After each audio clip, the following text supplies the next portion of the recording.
Pourquoi ces soulèvements? Pourquoi tous ces chantages? Pourquoi c'est là? Non, non. Alors, désormais, après la mort du pasteur, tous ses collaborateurs deviennent pasteurs après. Pour éviter tout ce que nous voyons au Congo. Shalom, très cher bien-aimé. Je reviens encore dans cette vidéo parce que je suis vraiment choqué. Vous savez, je venais de faire une vidéo très récemment ici. Et cette vidéo-là a créé des problèmes. J'avais justement parlé sur certains comportements que nous voyons dans le chef de nos frères, dans les églises, après la mort d'un pasteur. Je suis en train de me poser des questions que je n'ai pas de réponse. J'aimerais que quelqu'un qui me suit maintenant puisse me donner la réponse. Abonnez-vous et partagez la vidéo. Likez aussi. Si un pasteur meurt, est-ce que, dans quelle procédure l'Église peut mettre sur pied pour établir, pour placer un autre pasteur? Là, c'est une question que j'aimerais un peu savoir. Parce que ça devient un peu compliqué. Quand un pasteur meurt et qu'on procède par l'élection d'un autre pasteur, pourquoi toujours après, il y a toujours des problèmes, il y a toujours des soulèvements, les uns ou les autres commencent à critiquer. Mais finalement, pourquoi il a été voté? C'est-à-dire que désormais, quand un pasteur meurt, tous ses collaborateurs deviennent des pasteurs après lui. Tous ses collaborateurs deviennent pasteurs après lui. En tout cas, on doit adopter ça pour qu'il y ait calme dans les églises du Congo. Mais c'est terrible ça. On a connu cet événement-là à Brazzaville.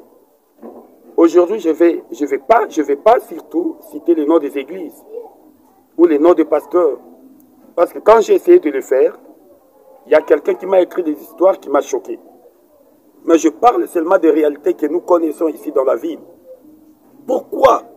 Pourquoi? Tu as été brebis de cette pasteur-là. On ne te connaissait pas. Peut-être comme un prédicateur. Tu as été peut-être son collaborateur proche. Parce qu'il t'avait confié une certaine responsabilité. Il est mort. L'Église a fait son choix. Où est ton problème? Pourquoi ces soulèvements? Pourquoi tous ces chantages? Pourquoi c'est là? Non, non. Alors, désormais, après la mort du pasteur, tous ses collaborateurs deviennent pasteurs après lui. Pour éviter tout ce que nous voyons au Congo. Les choses que nous voyions autrefois dans les églises du réveil, on a commencé à voir ça. Mais si le choix de Dieu, le destin tombe que c'est l'enfant, le fils du pasteur qui devient pasteur après lui, où est le problème? Parce que c'est question d'abord de quoi? Du destin. J'avais fait une vidéo, montage, pour parler de ce que Frère Branham, de son vivant, avait dit au sujet de son fils Joseph Branham. Nous le savons. Frère Branham voulait à tout prix que Joseph Branham puisse devenir plus tard quelqu'un de spirituel. Que Joseph Branham puisse prendre la Bible après lui. Que Joseph Branham puisse prêcher la parole. C'était ça le souhait de Frère Branham. Il a pensé et Dieu a honoré la pensée de son serviteur. Et aujourd'hui, nous avons Branham Tabernacle avec le pasteur Joseph Branham. Mais commencez d'abord à combattre par là. Les souhaits de tout homme de Dieu, tout serviteur de Dieu, tout pasteur, s'il a des enfants, il peut toujours souhaiter voir ses enfants émerger dans la parole. Ce n'est pas une mauvaise chose. Si ce n'est pas le destin de Dieu, là on condamne. Mais si cela arrive par destin, où est le problème? Où est le problème? Moi je pense qu'on devrait arrêter avec ces histoires-là. Ce n'est pas de Dieu. Et vous qui soutenez ce genre de comportement, vous serez condamnés. Laissez Dieu conduire son église, mais pas les gens, la pensée humaine. Non. Frère me dit, l'erreur du temps d'Israël À l'époque de Samuel, c'était quoi? Ils ont rejeté Dieu comme les rois. Ils ont demandé à Samuel, établis sur nous un roi, pendant qu'il y avait Samuel qui était là, et Dieu qui était là comme le roi. C'est ça la pensée de l'homme. Toujours vouloir aimer, voir quelqu'un le conduire. Mais l'Église de Dieu ne devrait pas être conduite par la pensée humaine, non.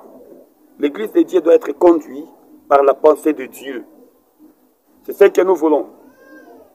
Et nous, dans les messages de Frère Branham, nous savons que c'est le Saint-Esprit qui conduit l'Église. Mais il a toujours été identifié par un homme qu'on appelle pasteur. Et on doit quand même respecter le principe de la parole de Dieu. Ce n'est pas qu'à chaque fois qu'après la mort d'un pasteur, le problème se crée. Non. On en a marre ici au Congo, on est fatigué de ça. Nous sommes vraiment fatigués. Nous sommes fatigués. Vraiment, que Dieu bénisse ceux qui m'ont suivi en ce moment. Si vous avez aimé les messages que je viens de transmettre maintenant, partagez cela. Et vous savez, ici dans notre chaîne, RSTV, on est là pour dire que de vrai, des choses vraies. Et désormais, fini les histoires de citer les noms. Mais nous allons parler des réalités, simplement des réalités qui se passent à travers la ville et surtout dans les messages de Frère Branham. Nous sommes fatigués avec ces histoires-là, des soulèvements dans les églises, de la rébellion surtout, après la mort d'un pasteur. Ça ne vient pas de Dieu. Ça, c'est l'esprit, je dirais, c'est un esprit qui n'est pas de Dieu. On doit arrêter avec ça. Que Dieu vous bénisse et nous allons nous revoir dans nos prochains numéros. Merci beaucoup.